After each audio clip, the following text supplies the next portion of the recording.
So வணக்கம் மக்களே, நான் உங்கள் பிரபா. இப்போ நான் எங்கே இருக்கேன்னு பார்த்தீங்கன்னா பாண்டிச்சேரியில் இருக்கேன். ஸோ அடுத்த 2 நாள் பாண்டியில் தான். வாங்க உங்களுக்கு பாண்டி சுற்றி காட்டுறேன். கரெக்டாக இப்போ நான் எங்கே இருக்கேன்னா ஃப்ரெஞ்ச் காலனின்னு சொல்லுவாங்கள்ல, அங்கே. இங்கேருந்து பார்த்தீங்கன்னா ராக் பீச்சு ஒரு வாக்கபிள் டிஸ்டன்ஸ் தான் அப்படின்னு சொன்னாங்க. ஸோ ஃபஸ்ட்டு அதை பார்ப்போம். அதை பார்த்து முடிச்சுட்டு அப்டேட் பண்ணுறேன்.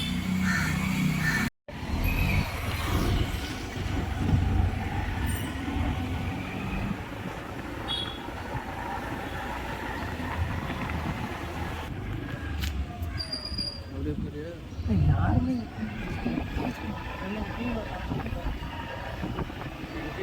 சரி வண்டி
ஸோ மக்களை அந்த ஃப்ரெஞ்ச் காலனிலாம் பார்த்துட்டு இப்போ ராக் பீச் வந்திருக்கேன்.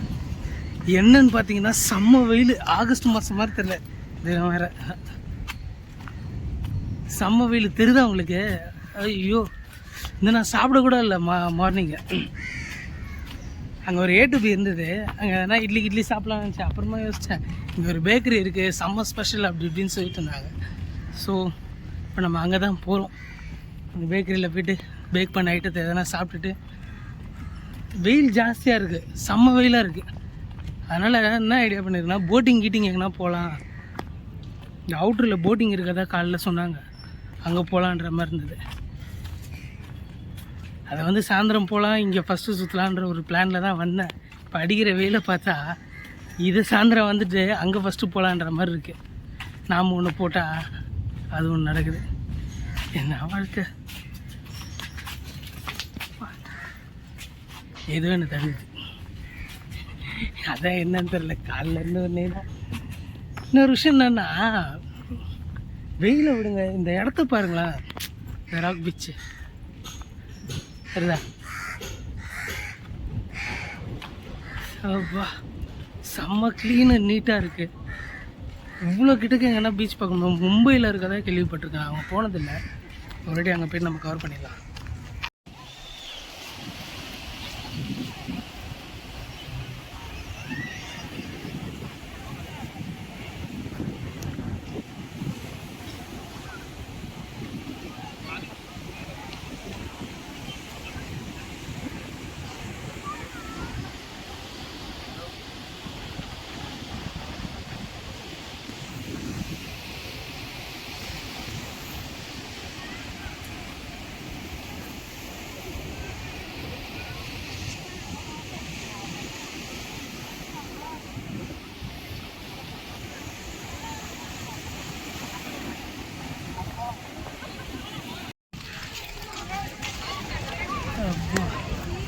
ஒரு வழியாக ராக் பீச் வந்துட்டேன்.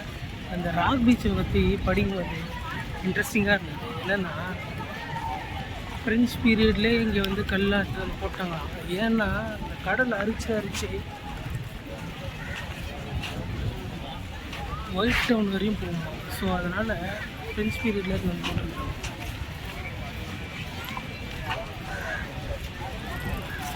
அதுக்கப்புறமா 90s தான் ஃபுல் அண்ட் ஃபுல் எடுத்து வந்து போட்டாங்க.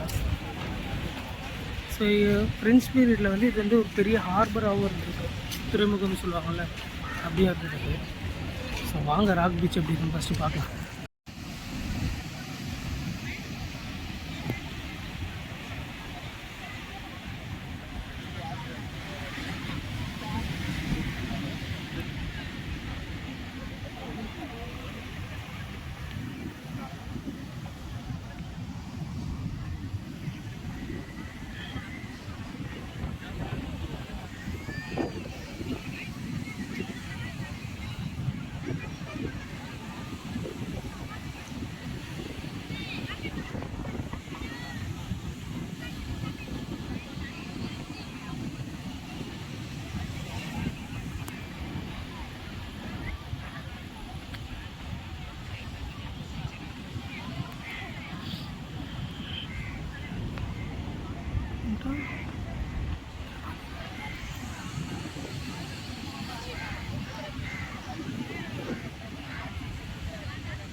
ஸோ ஓகே கைஸ், இப்போ வந்து எப்படி இருக்குன்னா பார்த்தீங்கன்னா, ராக் பீச்சிலேருந்து, அதாவது அந்த காந்தி சிலையிலேருந்து கொஞ்சம் தூரம் அந்த லீ கேஃப் அதெல்லாம் தாண்டி காலைல சாப்பிட போயிருந்தேன்ல, அந்த ரெஸ்டாரண்ட் வரையும் போயிட்டு இருந்தேன். ஆனால் செம்ம க்ரௌடு இன்றைக்கி, ஹெவி க்ரௌடு. ராக் பீச்சில் நான் இவ்வளோ க்ரௌடு பார்த்ததே கிடையாது. அப்போ எத்தனை வாட்டி வந்திருக்கேன்னு கேட்குறீங்களா? நான் டிவியில் தான் பார்த்தேன். எனக்கு இங்கே என்னென்னா ஒரு இது பாருங்களேன், காந்தி சிலை இருக்குல்ல, அதுக்கு அப்படியே ஆப்போசிட்டில் நேரு சிலை வச்சுருப்பாங்க, துணைக்கு இருக்க மாதிரி சூப்பராக இருக்கும். ரெண்டும் நான் காட்டுறேன் வாங்க.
ஷோகர்ஸ் பார்த்தீங்களா, காந்தி சிலைக்கு அப்படியே நேர் ஆப்போசிட்டில் நேரு சிலை இருந்தது.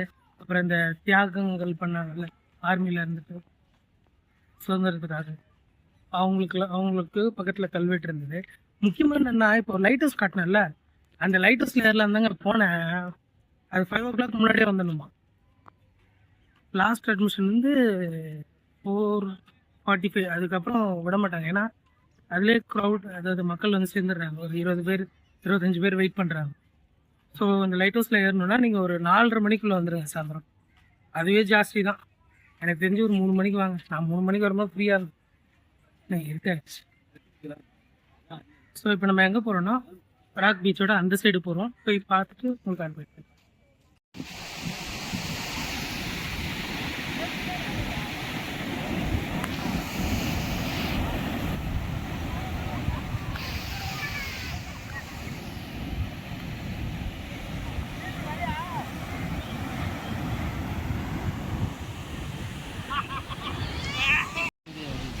ஸோ மக்களே, இந்த சைடு எண்டுக்கு வந்திருக்கேன். இதில் என்னென்னா, அந்த பிரிட்ஜு தெரியுதா, இந்த பிரிட்ஜில் தான். ஸோ மக்களே, இந்த ராக் பீச்சோட இந்த சைடு வந்துட்டேன். இந்த பிரிட்ஜு தெரியுதா எனக்கு பின்னாடி, அந்த பிரிட்ஜுக்கு தான் போகலான்னு இருந்தேன். அங்கேருந்து பார்க்கும்போது நல்லா தெரிஞ்சுது. இங்கே வந்து பார்த்தா தான் தெரியுது பாதி உடஞ்சிருக்கு. ஸோ இங்கே போக முடியாது. நிறைய பேர் இங்கே ஃபோட்டோ ஷூட் எடுக்க வந்திருக்காங்க. இந்த ப்ரீ வெட்டிங் ஃபோட்டோ ஷூட்டுன்னு சொல்லுவாங்கள்ல, அதுக்கு தான். கிட்டத்தட்ட ஒரு 4-5 பேருக்கு மேலே பார்த்துட்டேன். அதுக்குன்னே வராங்க போல. ஆனால் என்ஜாய் பண்ணுறாங்க, ஜாலியாக இருக்குது. ஆனால் இன்றைக்கி ஓவர் க்ரௌடுங்க. இன்றைக்கி சாட்டர்டே இல்லை, அதனால் செம்ம க்ரௌடு பீச்சில். நான் இந்தளவுக்கு க்ரௌடு கேள்விப்பட்டதில்லை. இதுதான் ஃபஸ்ட் டைம் வரேன் பாண்டிக்கு. அதுவும் இந்த எப்படி சொல்கிறது, ராக் பீச் கொஞ்சம் லைட்டாக ஒரு 100 பேர் இருப்பாங்க அப்படி தான் சொன்னாங்க. பார்த்தா இங்கே ஆயிரக்கணக்கில் இருக்கிறாங்க ஒரு இடத்துல மட்டும். அந்த சைடு காந்தி சிலை கிட்ட போனால் அங்கே ஒரு 5000 பேருக்கு மேலே இருக்காங்க. சரி, இப்போ அடுத்து என்னென்னா ரூமுக்கு போய்ட்டு வேறு ரூமுக்கு அந்த ரூம் செக் அவுட் பண்ணி வேறு ரூம் போயிட்டு நாளைக்கு ஆர்விலே போகணும். அப்புறம் பேரடைஸ் போகலான்னு இருந்தேன், ஆனால் பேரடைஸ் போக முடியல. நாளைக்கு டைம் இருந்தால் பேரடைஸ் போயிட்டு ஆர்விலே பார்த்துட்டு அப்டேட் பண்ணுறேன். ஸோ இன்றைக்கி இதோட இங்கே முடியுது. நாளைக்கு வேறு ஒரு வீடியோவில் பார்க்கலாம். பை.